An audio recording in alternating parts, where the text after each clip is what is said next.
एक नई पेशरफ सामने आई है। कौमी असम्बली की कायमा कमेटी बराए खजाना और रेवेन्यू ने एक ऐसा फैसला किया है जिसमें आम मोबाइल सारिफीन को कुछ रिलीफ मिलने की उम्मीद पैदा हो गई है। कमेटी ने FBR और PTA को हदायत दी है कि स्मार्टफोन टैक्स अदायगी के लिए किस्तों वाला निजाम वो मुतारिफ करवाया। यानी अब ऐसा मुमकिन हो सकता है कि आपको एक साथ पूरा PTA टैक्स अदा न करना पड़े, बल्कि आप उसे आसान माहाना एक साथ में जमा करवा सकें। आज हम बात करने जा रहे हैं एक ऐसी खबर के बारे में जिसने पाकिस्तान में लाखों मोबाइल सारिफीन की तवज्जो अपनी तरफ खींच ली है। अगर आप आईफोन इस्तेमाल करते हैं, आप सैमसंग का महंगा फोन इस्तेमाल करते हैं, या आपके पास कोई भी नॉन PTA मोबाइल फोन अगर मौजूद है, तो आज की वीडियो आपके लिए बहुत अहम होने जा रही है। तो आपने चैनल को सब्सक्राइब कर लेना है और बेल आइकन आपने लाजमी दबा देना है ताकि अगली वीडियो का नोटिफिकेशन आपको मिल सके और हर दफा एक नई मालूमात आपके पास हो। पाकिस्तान में एक आम आदमी के लिए आजकल जहां अच्छा स्मार्टफोन खरीदना पहले ही आसान नहीं है, वहां महंगाई अपनी जगह, डॉलर अपनी जगह, और फिर उसके बाद PTA टैक्स। कई लोग बड़ी मुश्किल से पैसे जमा करके फोन खरीदते हैं, लेकिन जब PTA टैक्स देखते हैं तो उनके होश उड़ जाते हैं कि ऐसा सडनल होया की है। बाज़ औक़ात फोन की कीमत से भी ज्यादा टैक्स सामने आ जाता है। यही वजह है कि पाकिस्तान में लाखों लोग नॉन PTA फोन इस्तेमाल कर रहे हैं। कुछ लोग सिर्फ वाईफाई पर अपने फोन को चलाते हैं और कुछ लोग ऐसा करते हैं कि एक और छोटा सा फोन अपने पास रखते हैं, उसमें एक सिम डालते हैं, हॉटस्पॉट ऑन करते हैं, उसको आईफोन के साथ अटैच करते हैं और उसका इस्तेमाल करते हैं। और कुछ लोग गैर कानूनी पैच वाले तरीके से भी आईफोन या दूसरे कोई सैमसंग का ऐसा फोन उसका इस्तेमाल करते हैं। लेकिन अब एक नई पेशरफ सामने आई है। कौमी असम्बली की कायमा कमेटी बराए खजाना और रेवेन्यू ने एक ऐसा फैसला किया है जिसमें आम मोबाइल सारिफीन को कुछ रिलीफ मिलने की उम्मीद पैदा हो गई है। कमेटी ने FBR और PTA को हदायत दी है कि स्मार्टफोन टैक्स अदायगी के लिए एक साथी निजाम यानी किस्तों वाला निजाम जो है ना वो मुतारिफ करवाया जाए। यानी अब ऐसा मुमकिन हो सकता है कि आपको एक साथ पूरा PTA टैक्स अदा ना करना पड़े, बल्कि आप उसे आसान माहाना एक साथ में जमा करवा सकते हैं। यह हुकूमत ने नई पॉलिसी निकाली है। और अब सवाल यह है कि क्या वाकई ये फैसला अवाम के लिए फायदेमंद होगा या इससे फोन सस्ते हो जाएंगे? क्या अब हर कोई आसानी से आईफोन इस्तेमाल कर सकेगा, या फिर ये सिर्फ हुकूमत के रेवेन्यू बढ़ाने की एक नई प्लानिंग है? आज हम इन तमाम सवालों का तफसीली जवाबात जो हैं वो लेंगे और मैं आपके सामने रखूंगा। पाकिस्तान में जब भी कोई शख्स बाहर से फोन लाता है, खासतौर पे महंगा फोन लाता है, तो उसे PTA से अप्रूव करवाने के लिए भारी टैक्स अदा करना पड़ता है। मिसाल के तौर पर अगर कोई शख्स iPhone 50 Pro Max या Samsung S24 आज के लिए चल रहा है अल्ट्रा बाहर से खरीद कर पाकिस्तान लाता है, तो उस पर लाखों रुपए तक का टैक्स पड़ता है, उसे देना पड़ता है। यही वजह है कि कुछ लोग फोन खरीद लेते हैं लेकिन PTA नहीं करवाते हैं। आपने खुद भी देखा होगा कि पाकिस्तान में नॉन PTA एक अलग ही मार्केट बन चुकी है। लोग फोन खरीदते वक्त भी सबसे पहले ये पूछते हैं कि भाई PTA अप्रूव है या नहीं है। अगर फोन अप्रूव ना हो तो इसकी कीमत फौरन कम हो जाती है। यानी एक ऐसा फोन जो बैरूने मुल्क मुकम्मल तौर पर लीगल था, वहां इस्तेमाल हो रहा था, लेकिन जैसे ही पाकिस्तान की हदूद में दाखिल होता है उसे नॉन PTA कह के बंद कर दिया जाता है। तो कायमा कमेटी के इजलास में भी यही मसला जेर बहस है, उनके सामने रखा गया। अरकान असम्बली ने कहा कि जी दुनिया के कई ममालिक में लोग महंगी चीजें आसान एक साथ पर खरीदते हैं। उनमें गाड़ियां हैं जो किस्तों में खरीदी जाती हैं, बाइक्स किस्तों में खरीदी जाती हैं, घरेलू सामान है वो किस्तों में खरीदा जाता है। तो फिर मोबाइल फोन के टैक्स की जो अदायगी है वो क्यों ना हम किस्तों में शामिल करके इसको लोगों तक पहुंचाए। यहाँ एक बहुत अहम बात सामने आई। अरकान असम्बली ने सवाल उठाया कि आखिर इन टैक्सेस का मकसद क्या है? क्या हुकूमत सिर्फ रेवेन्यू बढ़ाना चाहती है या फिर यह निजाम मकामी मैन्युफैक्चरर्स को फायदा देने के लिए बनाया गया है? क्योंकि हकीकत यह है कि जब इंपोर्टेड फोन्स पर बहुत ज्यादा टैक्स लगता है तो लोग या तो सस्ते लोकल फोन्स को खरीदते हैं या फिर गैर कानूनी तरीके से ना उन फोन्स का पैच लगा के इस्तेमाल किया जाता है। दूसरी तरफ FBR हुकाम ने कहा है कि मोबाइल फोन्स पर लगने वाले टैक्स हुकूमत के लिए एक अहम आमदनी का जरिया है।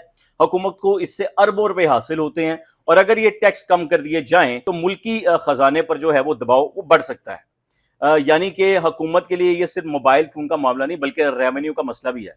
लेकिन अब असल सवाल ये है कि अगर एक साथ वाला निजाम आ जाता है, यानी किस्तों वाला निजाम आ जाता है टैक्स के, तो सबसे ज्यादा फायदा किन लोगों को होगा?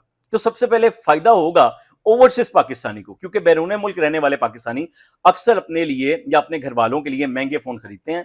जब वो पाकिस्तान उनके लिए तोहफे की शक्ल में फोन को लेकर आते हैं तो PTA टैक्स देखकर वो लोग हैरान हो जाते हैं, पाइना सैंडल होया की है।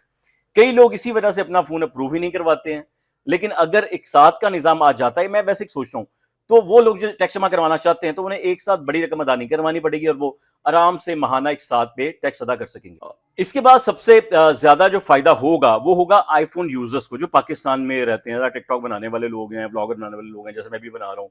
तो पाकिस्तान में आईफोन अब सिर्फ एक फोन नहीं बल्कि एक स्टेटस सिंबल बन गया। भाई मेरे लिए तो नहीं बने, लेकिन बड़े लोगों के लिए स्टेटस सिंबल है। नौजवान हो, बूढ़े हो, औरतें हो, कारोबारी अफराद हो, बच्चे हो, इनफैक्ट के स्कूल के, हर कोई आईफोन का इस्तेमाल करना चाहता है, वो कर रहा है। लेकिन मसला यही है कि पीटीए टैक्स बहुत ज्यादा होता है।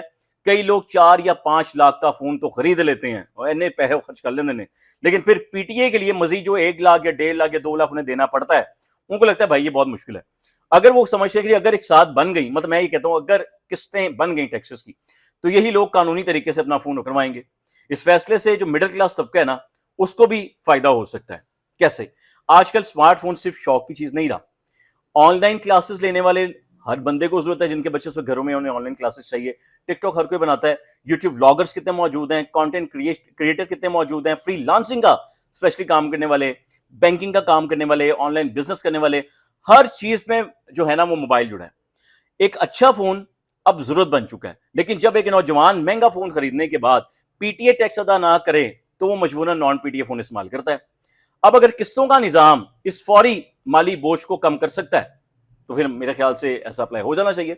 इसके अलावा पाकिस्तान के मोबाइल मार्केट को भी बड़ा फायदा होगा, क्योंकि इस वक्त लोग नॉन पीटीए फोन खरीदने से डरते हैं। उन्हें खौफ होता है कि जी बाद में पीटीए प्रूफ करवाने पर बहुत ज्यादा खर्चा भी हो सकता है। लेकिन पिछली गवर्नमेंट ने एक और पॉलिसी चलाई थी कि जी पीटीए जो फोन हैं जो नॉन पीटीए उनको बंद कर दिया जाए, ऐसी इसलिए भी लोग डरते हैं। लेकिन अगर इंस्टॉलमेंट सिस्टम आ जाता है तो लोग ज्यादा कॉन्फिडेंस के साथ फोन खरीदेंगे। इससे मार्केट में बाइंग और सेलिंग में भी इजाफा होगा। बेसिकली अगर देखा जाए तो मोबाइल शॉप्स का कारोबार तेज होगा और ओवरऑल मार्केट जो एक्टिविटी है उसमें इजाफा हो सकता है। या एक बड़ी दिलचस्प बात है वो ये भी है कि हुकूमत को भी इससे फायदा हो सकता है। जिस तरह फ्रीलांसर्स को होता है और जिस तरह कारोबारी हजरात को होता है कि वो मोबाइल में अपना सारा बिजनेस करना चाहते हैं, जो अमेजोन का भी काम करते हैं, वैसे गवर्नमेंट को भी फायदा हो सकता है। अभी बहुत से लोग टैक्स ही अदा नहीं करते।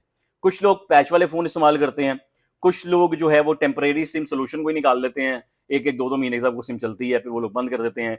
और कुछ लोग बिल्कुल ही पीटीए नहीं करवाते हैं, वो कहते हैं कोई बात नहीं, साथ वाला एक फोन उसके साथ अटैच है, हॉटस्पॉट अटैच है तो उसको चलाते रहें। यानी हुकूमत को मुकम्मल रेवेन्यू नहीं मिल पाता। लेकिन अगर अदायगी आसान हो जाए तो ज्यादा लोग कानूनी तरीके से टैक्स अदा करेंगे, जिससे हुकूमत की आमदनी में भी जो है वो इजाफा होगा। बेटा तो लगन के जो लाना चाहते। इस खबर का एक दूसरा पहलू भी है। कुछ लोग कह रहे हैं कि असल मसला एक साथ नहीं है, मतलब ये मेरे से मेरी बात चल रही थी, मैंने कहा मैं आप लोगों की जबान बोल दूं, बल्कि वो कहते हैं कि जी टैक्स देना है। वो कहते हैं इतना भारी टैक्स है, अगर आप इसको किस्तों में भी कन्वर्ट कर देंगे तो भाई हमें फायदा नहीं होगा। फर्ज करें कि अगर किसी फोन के ऊपर 1.5 लाख रुपए का टैक्स है, तो चाहे वो आपने 12 महीने या 13 महीने या 14 महीने में अदा करना है, भाई बोझ तो उतना ही है, टैक्स तो उतना ही है। इसके लिए कुछ लोग मुतालबा कर रहे हैं हुकूमत से कि हुकूमत को चाहिए इंस्टॉलमेंट सिस्टम खत्म करे। टैक्स में अगर कमी करना चाहते हैं तो करें, एक मामूली सा टैक्स रखें, बिल्कुल मामूली सा टैक्स, हर बंदा उसका इस्तेमाल करे, मतलब 100 में से 10% रख लें। एक बात की जा रही है। इजलास में कम कीमत मोबाइल फोन्स का भी मामला ज़ेर बहस आया। सेक्रेटरी खजाना ने कमेटी को बताया कि अगर सस्ते फोन्स पर टैक्स कम कर दिया गया तो हुकूमत को तकरीबन 1 अरब रुपए के रेवेन्यू का नुकसान पड़ सकता है। या रेवेन्यू जो रहेगा वो तो इकट्ठा कर लो इसको पीटीए करके, कम पीटीए। यानी हुकूमत इस वक्त मुकम्मल टैक्स खत्म करने के मूड में जो है वो तो दिखाई नहीं देती। सिर्फ पेमेंट मेथड आसान बनाने पर बात हो रही है। अब यहाँ एक और अहम सवाल पैदा होता है कि अगर एक साथ का निजाम आ जाता है तो क्या इसमें सूद शामिल होगा? क्योंकि ये आज सूद वाली बात आजकल बड़ी ज्यादा ज़ेर बहस लोगों की बातों में। तो क्या डाउन पेमेंट देनी पड़ेगी? अगर कोई शख्स किस्त ना दे सके तो क्या होगा? क्या फोन दोबारा ब्लॉक हो जाएगा? ये तमाम सवालात जो है अभी क्लियर नहीं है, ये आने वाले वक्त में पता चलेंगे, क्योंकि हुकूमत ने अभी सिर्फ हदायत दी है, मुकम्मल तरीकेकार सामने नहीं आया। पाकिस्तान में अक्सर ऐसा होता है कि बड़े बड़े ऐलानात हो जाते हैं, लेकिन उसकी जो इम्प्लीमेंटेशन है उसमें वक्त लग जाता है, महीने भी लग जाते हैं भाईजान, साल भी लग जाते हैं, उसको बर्दाश्त करना पड़ता है। तो इसलिए अभी ये कहना बड़ा जल्दी होगा कि ये निजाम कब तक अमली तौर पर शुरू हो जाएगा। तो वो लोग जो कल से मुझे कह रहे थे जी टैक्स खत्म हो गया, टैक्स खत्म हो गया, ये जरूर खसूसी तौर पर वीडियो मैंने आपके लिए बनाई है भाईजान। लेकिन अब बात वाज़ेह है कि लाखों लोग चाहते हैं कि पीटीए टैक्स का मसला किसी ना किसी तरह आसान बना दिया जाए, बिल्कुल मामूली सा कर दिया जाए और मेरी तरफ से तो खत्म कर दिया जाए। हकीकत यह है कि आज के दौर में स्मार्टफोन लग्जरी नहीं रहा, बल्कि एक जरूरत बन चुका है।